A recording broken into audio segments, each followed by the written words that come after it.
How's it going, guys? My name is Orlando with OJB Winning, and today is an extremely exciting day. Today I will be instructing you guys and showing you exactly how to mount the 1-2 trim trimmer heads onto your trimmer. Firstly, before I get into the actual installation, I just kind of want to explain these two trimmers that I have right here. They're both the 1-2 trim. This is the residential version. This is the commercial version. They can both be used residential or commercial. It just depends on your application and the size of your trimmer. So basically, with a residential, what you're gonna get in your packet is 6 sets of lines and 1 set of the blades to get you started. As you can see, the blades are a little bit smaller in the residential version, and then it comes as a complete starter kit. So it's gonna come with the instructions and all of the nuts and bolts and hardware to get you started. We also have the replacement blades. For those of you who want the replacement blades, they come in a 9-pack. We have the replacement lines. They come in a 24-pack, and they come in a diameter of 0.095 standard. Here we have the commercial version. As you can see, it's a little bit more sturdy. It comes with metal eyelets, so it lasts a lot longer. The lines, you can go up to 0.105 on this one, as opposed to 0.095 on this one. The blades, as you can see, are a little bit heftier.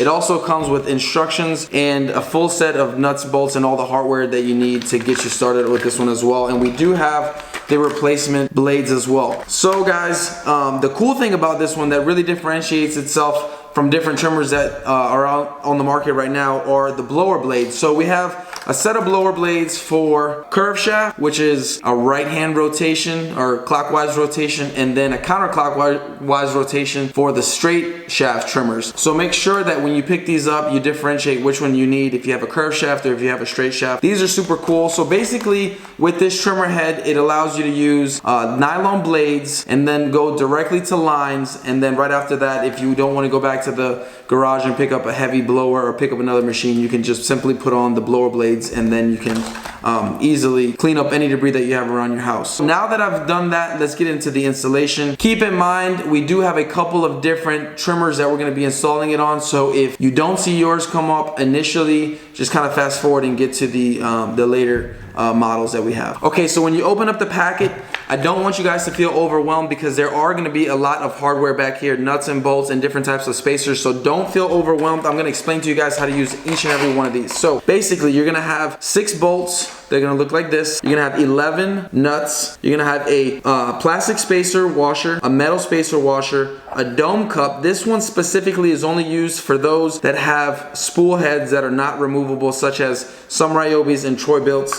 And then you're going to have 2 long neck hex adapters. There's going to be a gray one, which is typically used for stills, FS38 and FS40C, and then a black one that's going to be used for most of the home lights and curve shaft trimmers. Okay, so let's get right into this. This is a straight shaft, particularly in Makita. However, some Echoes and most stills are going to be exact same installation as this one. So in most straight shafts, there's going to be a little hole right here which locks the shaft. So this is just an Allen wrench. You can get any object that will fit in there, an ice pick or anything like that, and then loosen it. Most of these are going to be loosened clockwise. So you're just going to turn back until this part of the head, this whole head comes off. Then what you're gonna do, as you can see right here, there's a gear. These gears do not come on all straight shafts. They come on select straight shafts. So if you take off your OEM head and you see that there are gears at the very bottom right here, then what you'll need is a spacer. So this spacer is the black, thick plastic spacer, goes first. Then you're gonna always wanna put a washer. After you put a washer, you're gonna find whichever nut that fits onto this thread. This one, as we already found it previously, fits onto this one, and make sure that you're putting it on the right side, because some are left-hand thread like this one and some are right-hand thread. So you may be saying, man, none of these fit, but there's 11 nuts on here, and this is a universal fit, so make sure that if it seems to be a little bit off, it may be a different thread. All you're gonna do is get the head out of the packet, put it into the hex adapter, put it onto here like this, and make sure you lock the shaft again, and then you turn it counterclockwise until it's nice and snug. Do not over tighten it, guys. If you do, then you can put a lot of strain on the motor and a lot of strain on the shaft. So make sure that you tighten it just enough, but not over tighten. Okay, so now that we've done this one, let's move on to the next one. Okay, so now we have a Troy-Bilt. Ryobi is very similar to this one. It's going to be almost the same exact procedure. So these are going to be for the ones that have a spool head that cannot be removed. So this cannot be removed. There is another part right here with a bump, and we have already taken that off. And so once you take that off and you take all the spool out and the string, all you have to do is find this cup adapter. So you're gonna put that cup adapter first. Second, you're gonna get the metal washer. Then you're gonna find the nut that fits onto this thread. Okay, so that's a winner. Next, you're gonna put this nut into the hex fitting under the bottom of the 1-2 trim. Once you do that, you just put it in and you spin. Give it a couple spins and make sure it's nice and snug. Make sure you do not over tight. And that's it. That's the installation for this one. Okay guys, so next we have a Homelite straight shaft, which is exactly the same as the Homelite curve shaft for the installation. And as you can see right here, it's a little bit different. So you're gonna take your tool, you're gonna put it in here to lock the shaft, and then you're gonna turn it. Some are counterclockwise, some are clockwise, so make sure you know which way to turn yours. So you're just gonna keep turning till the whole OEM head comes off. You're gonna find the specific nut that fits onto it. This one is left-hand thread. Next thing you're gonna do is add your metal washer and then insert the nut inside of this hex cavity. And then all you're gonna do is tighten. Make sure that you line everything up again and to lock the shaft and tighten. Don't over tighten. There you go. Okay, so now we're going to move into the curve shaft stills. This one in particular is a FS40C. However, the FS38 is exactly the same. So basically you're gonna take and you're gonna unscrew this part right here. The OEM head comes off. Next thing you're gonna do is add a metal washer.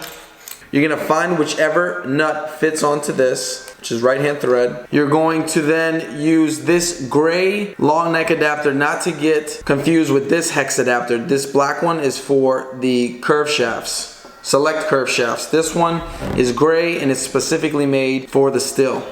So what you're gonna do is place this hex into the hex cavity of the 1-2 trim. Then you're gonna put the selected nut into the hex cavity of the adapter.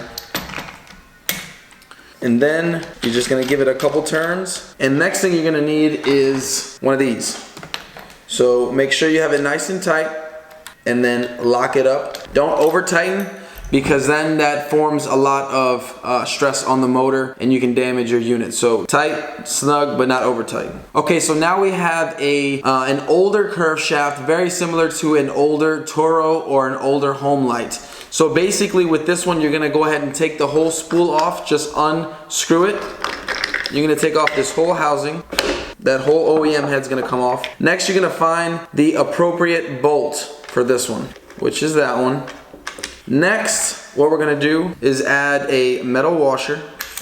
This one, you're going to be using this black, longer hex adapter. So all you're gonna do is place this hex adapter into the hex cavity of the 1-2 trim. Next, you're gonna place this bolt into that cavity. And this one, guys, is gonna be a little bit different. You're gonna go ahead and screw by hand this bolt until you get to about as far as you can, and until it starts actually touching the adapter, in which point you're gonna go ahead and suspend or lift upwards a little bit so that it can fall into that cavity. Once it falls into that cavity, you can turn. And you're just kind of holding it snug with the other hand until it turns and it gets snug, so that way it can drop into that cavity. Now all you're gonna do is, with another tool, either pliers or an open wrench or crescent wrench, is lock the shaft right there and then tighten it. And that's it. Okay, so I have successfully, hopefully successfully, showed you guys how to install the 1-2 trimmer head replacements onto your trimmer. If you have any questions, please feel free to email us. Please visit www.1-2-trim, that's TRIM.com, 1-2trim.com. You can purchase these from 1-2trim.com. If you have any questions at all, please feel free to contact us under the contact tab. I hope you guys enjoy it as much as we do, and we will love to hear your feedback. So if we can get feedback from you guys, that would be great. I will catch you guys in the next video. I love y'all. Bye.